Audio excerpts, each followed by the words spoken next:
So High Level has launched this new feature in calendars where you can add your services to your calendar and you can add the services of your whole entire team.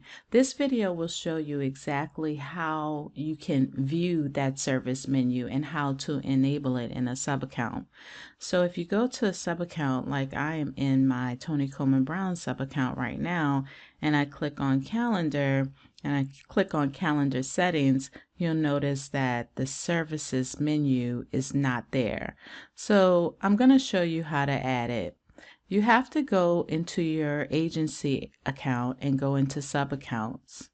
Then once you get into the sub account area on your agency side, you go to the sub account that you want to add the service to. Then click on the three dots and click on Manage Client.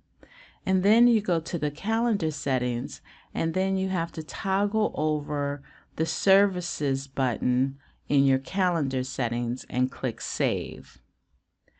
Now once you click Save, you can go back to that sub account, and then you can go into the calendars area.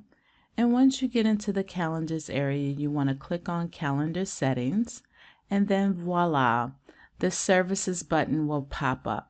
And then you'll be able to add the services of all your teams. You'll be able to create your entire service menu, and you'll be able to get all of the features that you need to effectively manage your salon and or your barbershop and all of your appointments. You can even add-on services. So it's super cool, and I encourage you to activate it now. Take care, and I'll see you on the next video.